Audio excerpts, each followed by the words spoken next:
जय हिंद दोस्तों। आज 69 लाख पेंशन भोगियों की टेंशन दूर हुई है। 8 सीपीसी की 2 मांगें ठुकराई गई हैं और एक मांग मान ली गई है। 65 लाख पेंशन भोगियों के लिए संसद से एक अच्छी खबर आई है और ईपीएस 95 पेंशन भोगियों की पेंशन 7,500 राज्यसभा से क्लियर हुआ है। इस पर बात करेंगे। पूर्व सैनिकों को 100% हाउस टैक्स माफी एक ज्ञापन दिया गया है। इस पर बड़ी अपडेट है। और एक्स सर्विसमैन जॉब फेयर आयोजित हो रहा है। इस पर बात करेंगे। तो सबसे पहले पहली खबर जो है संसद से आई है। 65 लाख पेंशनर्स की सबसे बड़ी टेंशन सरकार ने दूर कर दी है। डीआर पर संसद में भी जवाब दिया गया है कि डीआर डीए मर्ज होगा कि नहीं होगा।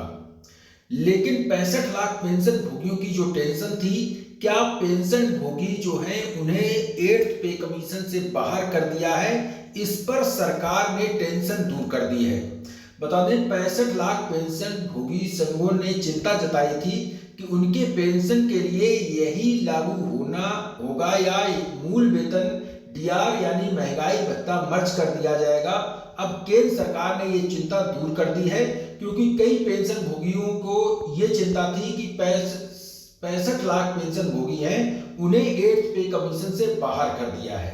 लेकिन अच्छी खबर ये आई है कि 8वें वेतन आयोग को जो पेंशन भोगी हैं, पेंशन को बाहर नहीं रखा गया है। वित्त मंत्रालय ने पेंशन भोगियों के लिए अच्छी खबर दी है, इसकी पुष्टि की है।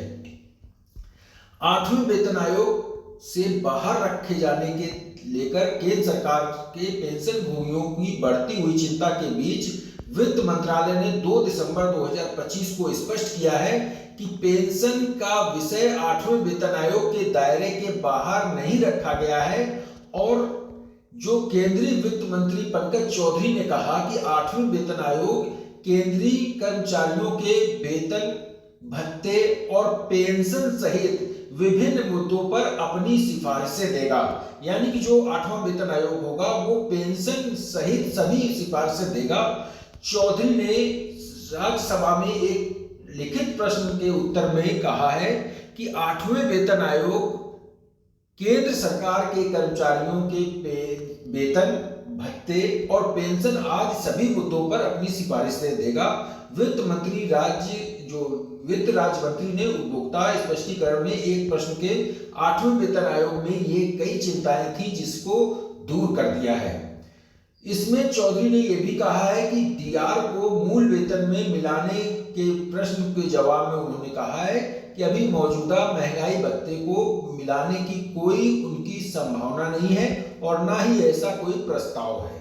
लेकिन एक अच्छी बात यह है कि पेंशन भोगियों को इसमें शामिल कर लिया है कि 8वें वेतन आयोग में पेंशन भोगी भी शामिल हैं। और ये टेंशन जो थी काफी दिनों से चल रही थी पेंशन भोगी, और ये अपनी मांग कर रहे थे। सोशल मीडिया पर भी इसकी ये चीजें वायरल हो रही थी। लेकिन बता दें कि सोशल मीडिया पर इसलिए वायरल हो रही थी क्योंकि सोशल मीडिया में जो टीओआर था उसमें पेंशन भोगियों का कहीं जिक्र नहीं था, इसलिए ये बात कही गई थी। और ये राज्यसभा का क्वेश्चन नंबर 252 है जिसमें ये बात मानी है कि अब पेंशन भोगी भी 8वें वेतन आयोग के दायरे में आएंगे। तो अच्छी बात ये है।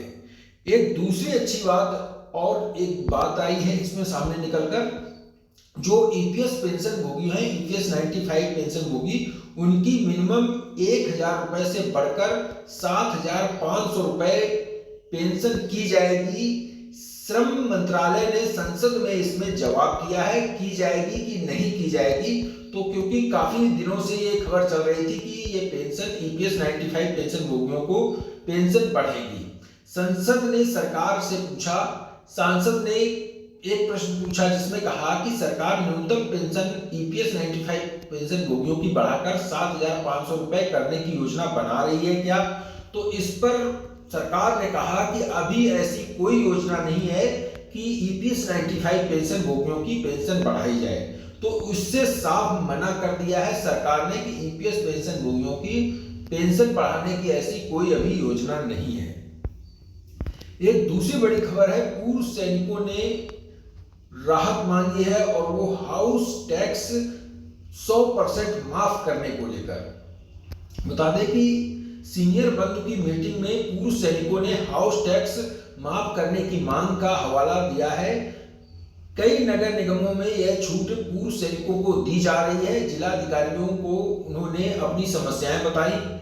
उनके समाधान के लिए जिलाधिकारी अनुज सिंह ने फोन कर निस्तारण करवाया है। पूर्व सैनिकों ने कहा है कुछ सरकारी विभागों में उनकी मांगों को अनसुना किया जा रहा है। जिला अधिकारी अनुज सिंह ने कहा है कि संबंधित विभागीय अधिकारी सर्वोच्च प्राथमिकता के साथ यह समस्या निस्तारित करें। एक पूर्व सैनिक ने बताया है कि खतौनी में उनका नाम लतूर सिंह होना चाहिए, जबकि लतूरी सिंह हो गया है, जिसकी वजह से उन्हें दिक्कत आ रही है। और ये भी कहा गया कि नगर निगम में हाउस टैक्स के वितरण में उनका नाम गलत दर्ज होता है और उससे समस्या आती है। तो इन समस्याओं को लेकर पूर्व सैनिक मिले हैं और इसके बाद उनकी समस्याएं सुनी गई हैं। अब जॉब से लेटेस्ट अपडेट है, बता दें भोपाल में जॉब फेयर आयोजित किया जा रहा है, जो कि डीजीआर आयोजित कर रहा है। जो भी पूर्व सैनिक जाना चाहें जा सकते हैं। भोपाल में 8 दिसंबर को ये जॉब फेयर आयोजित किया जाएगा। ये थी जानकारी। थैंक यू, जय हिंद।